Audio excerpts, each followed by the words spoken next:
So this is we're in Acts chapter 10. It's our third message in chapter 10 of Acts, because there's some stuff that we kind of need to cover.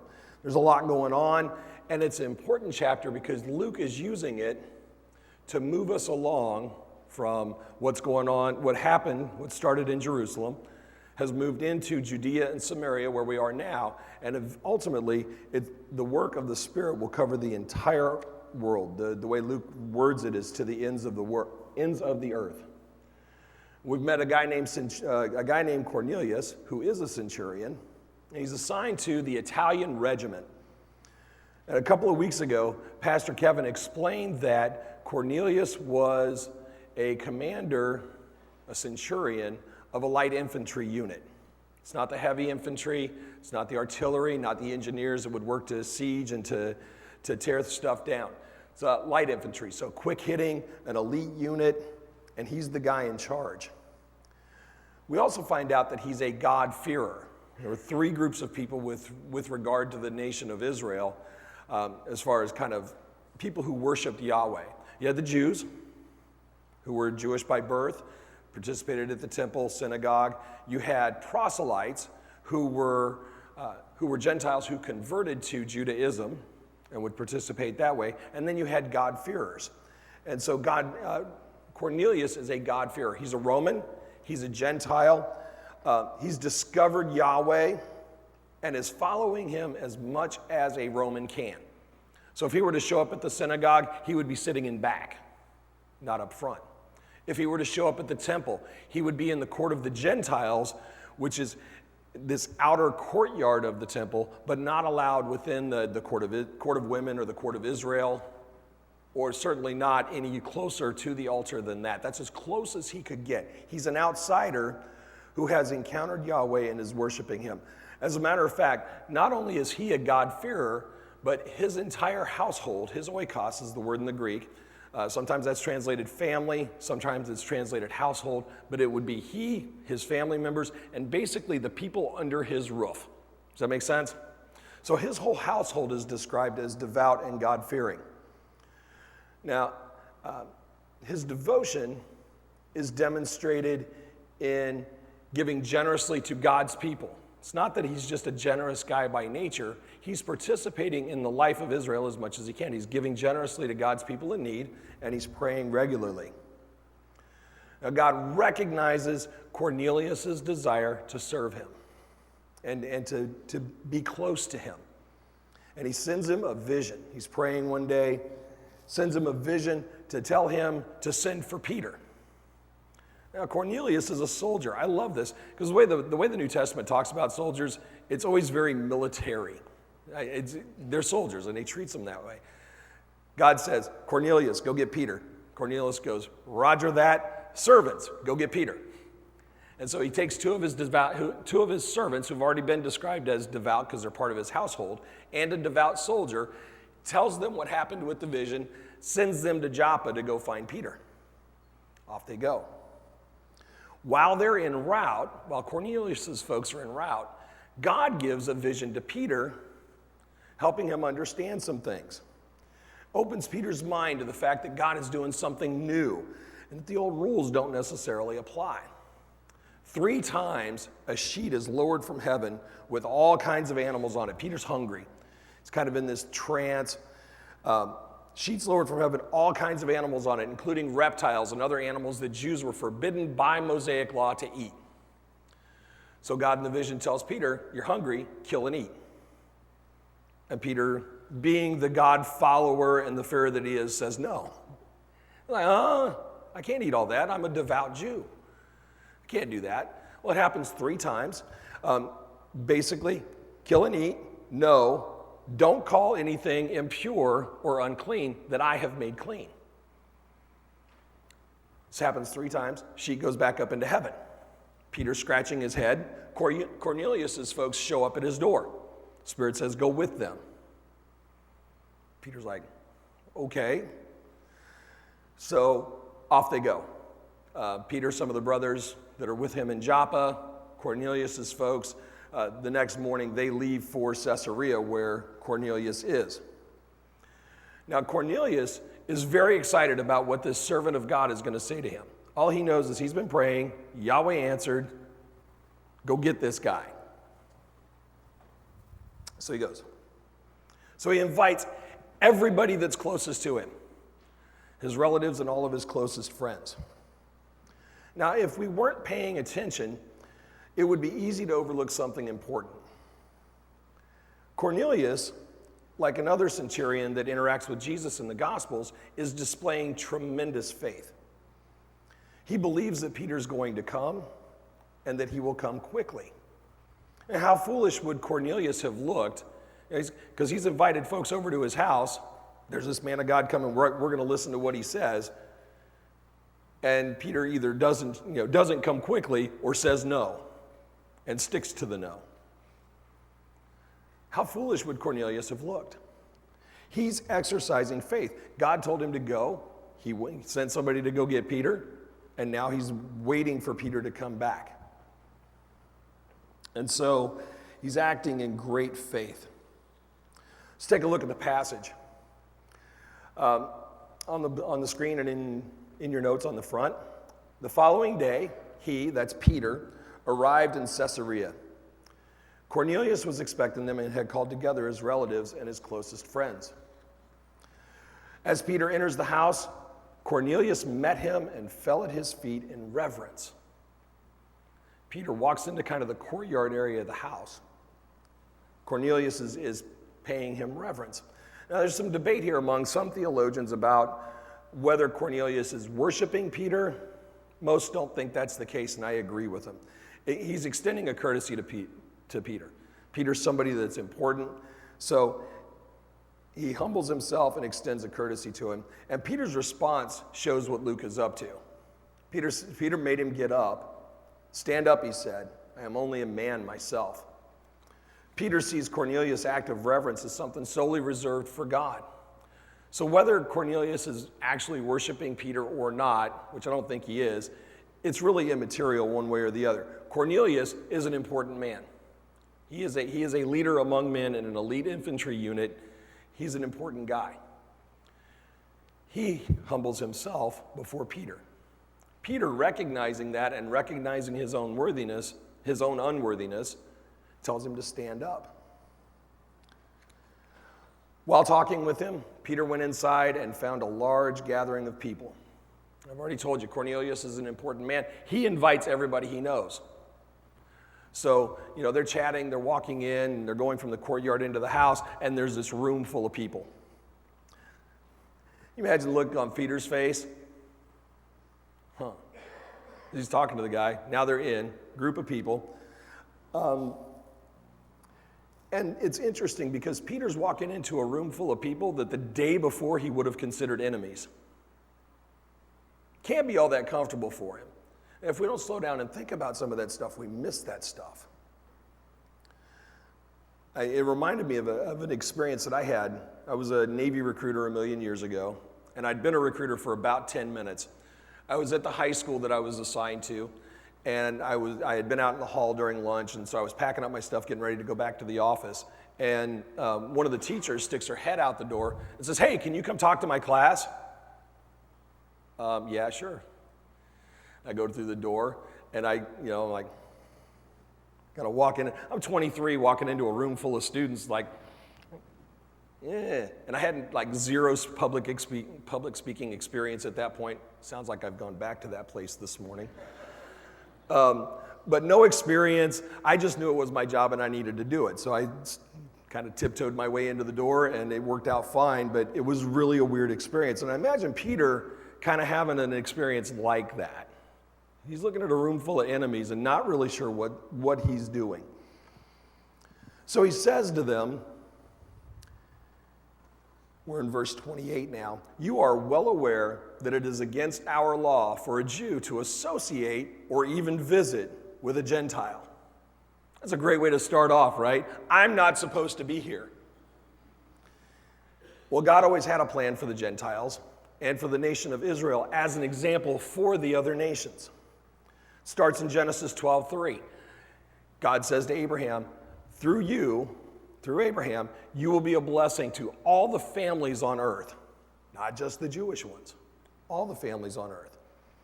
And it's interesting because Isaiah, in one of his servant songs, talking about the servant of the Lord, says, I will also make you a light for the Gentiles, that my salvation may reach to the ends of the earth. Now there were behavior and dietary and worship restrictions, to be sure. And these restrictions separated Jews from Gentiles. But not to even visit or associate, that's not what the Old Testament says. This is what we call oral Torah. There was Torah, which is the law given by Moses, and there's oral Torah. Think of it this way. You go to visit the Grand Canyon, there's a rail at the Grand Canyon, so it doesn't stop foolish people from being foolish, but it's a warning to not fall into the canyon. Well, because people have ignored that warning, somebody else builds another rail 20 feet away from the rail at the edge. And then somebody else, because people are stupid and violate those things, let me build another rail over here.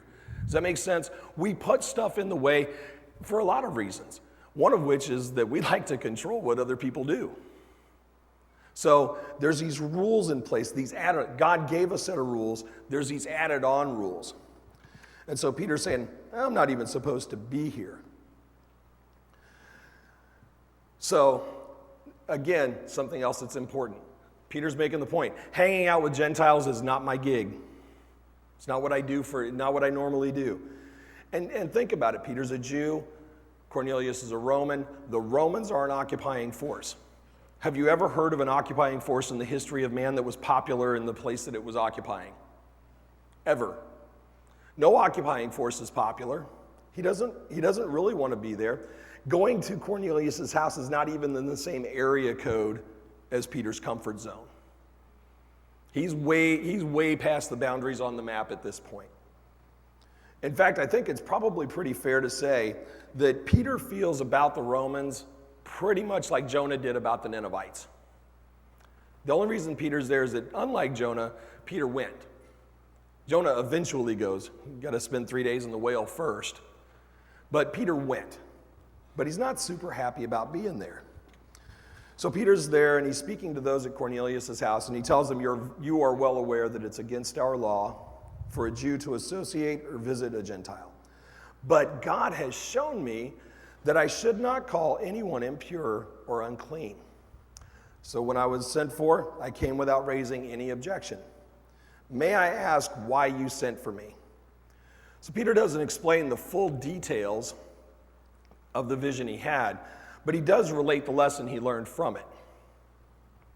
And while God spoke to Peter and told him to go, Peter is clueless about why. He doesn't know why he's there. And you can bet that while Peter's traveling to Caesarea, he's probably chewing all over that vision. He's going over it in his head. What is this? What does it mean? What are you doing, God? But apparently he didn't discuss it with Cornelius' servants. So he says, why am I here? Verse 30, Cornelius answered, 3 days ago, I was in my house praying at this hour, at 3 p.m, which is one of the standard prayer times for Jews. Suddenly, a man in shining clothes, that's another way of saying an angel, which is how it's worded earlier in the passage, an angel appeared. So suddenly a man in shining clothes stood before me and said, Cornelius, God has heard your prayer and remembered your gifts to the poor. Send to Joppa for Simon, who is called Peter. He is a guest in the home of Simon the tanner, who lives by the sea. So I sent for you immediately, and it was good of you to come. Now we are all here in the presence of God to listen to everything the Lord has commanded you to tell us. No pressure. None whatsoever. Here we are. What do you got? What you got for me? You imagine, Cornelius is a God-fearer. He's praying. God answered. He sends for Peter. Well, Peter must have something to tell us. So Peter's in this room filled with people he considered enemies the day before. And they're all waiting on the edge of their seat to hear what he's got to say. What God has to say through him. No pressure whatsoever. Then Peter begins to speak, verse 34. I now realize how true it is that God does not show favoritism, but accepts from every nation the one who fears him and does what is right. And I'm going to leave you hanging for the rest of what Peter says to these folks and what happens. Pastor Kevin will pick that up next week. These people, these Gentiles, folks who are outside, at best, are outside the boundaries of the nation of Israel, can't come any closer than the court of the Gentiles to worship God, are acceptable to God. And Peter's going to go on in this passage to share the gospel with them, and some really amazing stuff is going to happen. But what I want to spend the rest of our time this morning looking at is what we can learn from this encounter about navigating life's awkward moments. It's an awkward moment. Peter doesn't know why he's there. He's showing up at a guy that was an enemy. Cornelius is like, what you got? It's an awkward moment. And yes, I said navigate. This is Festival of Sail weekend. If you haven't gone down there, go see the tall ships. It's worth it. So we're going to talk about navigating life's awkward moments. The first thing that we learn from this encounter about navigating life's awkward moments is to be humble. Be humble.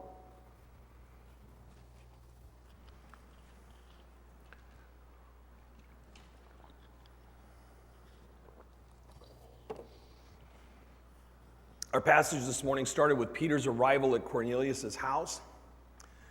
That encounter starts with Cornelius falling at Peter's feet, Peter telling him to get up. Now, last week, Pastor Kevin pointed out, and rightly so, that Peter made a career of telling the Lord no. And that is absolutely true. He did. He did it in all kinds of ways, and he even gets called on it later on, again. But the cool thing about Peter is that when he learns something, he learns it, and it sticks with him. And he's got to go through several lessons, which I think is encouraging myself, because I've had to learn things a few times. I don't know about you, but I have. So, but when Peter learns a lesson, he learns it. And that would be my prayer for me and for you, is that we would do that too. Because I am just like Peter in telling God no sometimes, but I want to learn from those times like Peter did. Peter learns that lesson well, and he passes it on to the church. In your notes and on the screen, this is from the first letter of Peter, 1 Peter chapter 3, verse 8. Finally, all of you be like-minded, be sympathetic, love one another, be compassionate and humble. In his letter, Peter's helping believers in Asia Minor, which is modern-day Turkey, understand how to live a life for God in a very pagan culture. And his basic message is to be like Jesus. Be humble, be compassionate. Paul agrees with that, and he tells the church in Ephesus in chapter 4, be completely humble and gentle. Be patient, bearing with one another in love. Think about the encounters that Jesus has with people in the Gospels.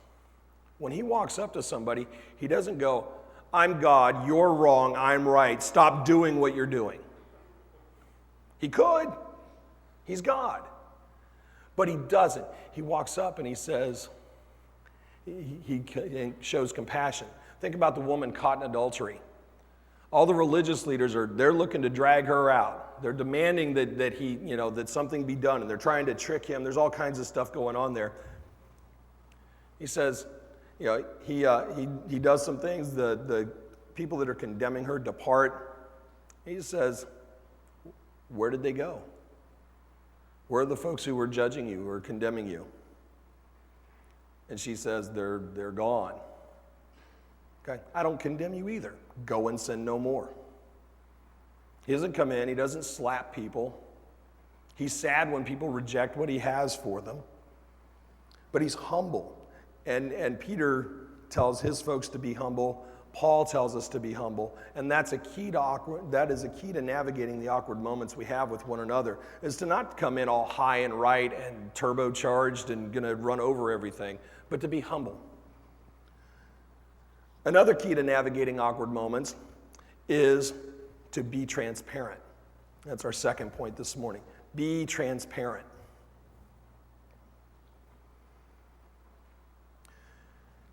Dictionary.com defines transparency, at least with regard to our interpersonal issues, as being open, frank, candid.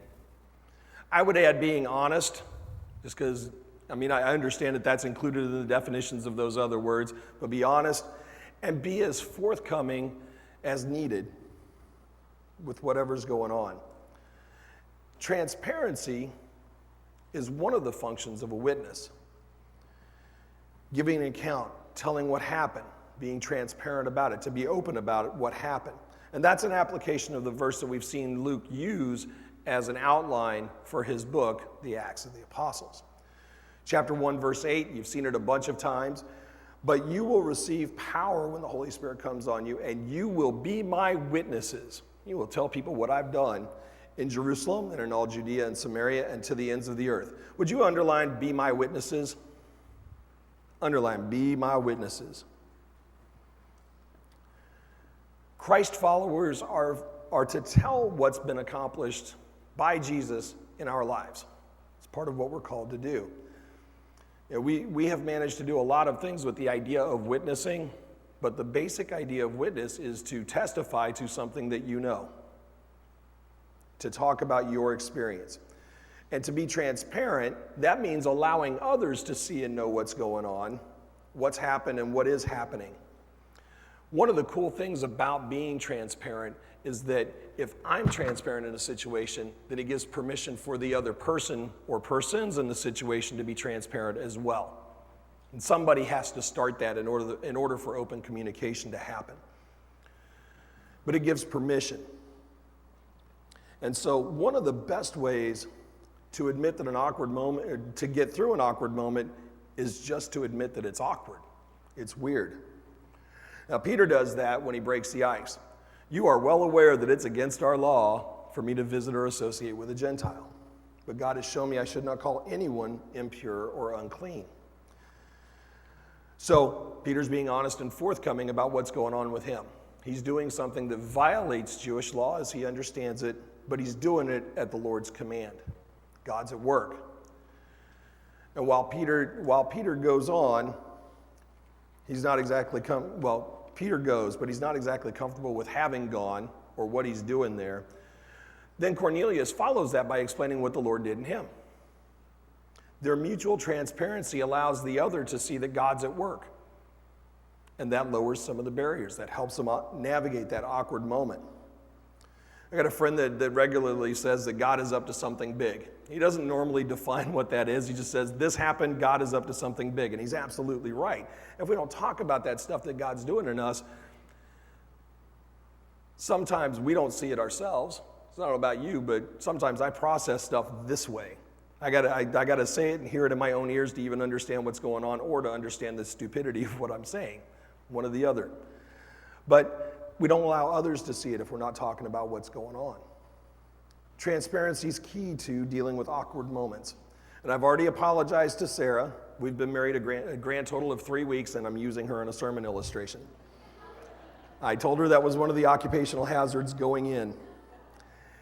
As you can imagine, she and I are navigating a bunch of awkward moments as we put our families together. We're both mature adults. We have life experience. We have our ways of doing things. Whether those ways are right or wrong is not a part of the conversation at this point, but we have our ways, and sometimes those ways are different. one of the things that has been very weird for me because of my journey is how to share about stuff from my life with Devonna. For those of you who don't know, I'm a widower. My wife Devonna died 5 years ago. And so, it's just weird. Stuff will happen or I'll feel a certain way. It's not like I want to put aside that stuff. We raised a wonderful son together. And so that's good, and there's other good stuff. And I don't want to kick the good stuff out. But I also don't want to put Sarah in a position where she feels like she's competing with a ghost. And so sometimes there's some awkward moments. And what I'm learning is that when I share that stuff and I'm transparent about it, it dissipates it. It makes it easier. And Sarah's great. She thankfully she is self-aware and secure enough not to sense it as any kind of competition. But then she also shares the stuff that's her struggles with me. And we get to go through that stuff together. And the awkwardness of the moment starts going away.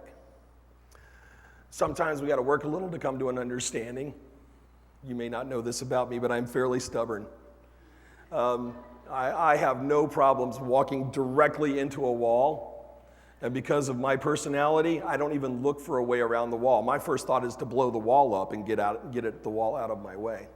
So I need somebody to tell me that there's an opening in the wall if I'll just look to the left or right. But sometimes it's just enough to say that the situation is weird. This is weird. Okay, it's weird for you too, right? It's not just me. And you don't even have to deal with all of the stuff. Sometimes it's okay just to say it's weird. Navigating awkward moments in life requires that we humble ourselves and that we're transparent with one another. The third aspect of navigating those moments is to be obedient. Be obedient. I only gave you the last verse of what I want to quote or what I want to show you this morning because of space in the bulletin. But I'm going to read the kind of the whole paragraph. It's James chapter 1, starts in verse 22, runs through verse 25. James says, "Do not merely listen to the word and so deceive yourselves. Do what it says." It's not just an idea of mental assent. Do what it says. Anyone who listens to the word but does not do what it says is like someone who looks at his face in a mirror and after looking at himself goes away and immediately forgets what he looks like. But whoever looks intently into the perfect law that gives freedom and continues in it, draw a line under that phrase, continues in it, not forgetting what they've heard, but doing it, they will be blessed in what they do. I can sum this paragraph up in 4 words. Do what God says. We've been chunking up the narrative to go through chapter 10 to bring different stuff out, but in the total of chapter 10, the first thing we see is being obedient. God tells Cornelius to do something, he does it. God tells Peter to do something, he does it. Be obedient to what God tells you. Start gaining ground in that new direction and keep gaining it, keep on doing it. Getting through those awkward moments requires us to change direction. When we change direction, we go from one direction to another, and we need to continue in the new way. Again, in deference to Festival of Sail. In navigational terms, we call this advance and transfer. Advance is the distance you gain in the original direction. Transfer is the perpendicular distance between the old course and the new course when you're steady on the new course. In other words, when we make a turn, we don't generally, think about driving your car, or riding a motorcycle, or driving a ship, or whatever. That's not how it works. You go up, you start making a turn. And as you make that turn, you got to keep your hand on the wheel. Otherwise, you're going to basically go back to whatever it was you were doing before. You got to keep your hand on the wheel. You got to pay attention. A firm hand has to be kept on the keeping in the new direction, You'll go back to what you used to do. And actually, Peter's going to run into that very situation in just a few chapters. And Paul's going to write about it, where he had to calibrate Peter. It's one of these times where Peter screws up. Again, very hopeful for me, because screw up still takes steps down the road. But Peter gets called on something, and he's got to learn yet another lesson. We got to keep our hand on that wheel to get through it. So to get through these awkward moments, I'm saying navigating awkward moments, in attitude, we need to be humble. Towards others, we need to be transparent, and we always have to be obedient to what God tells us to do.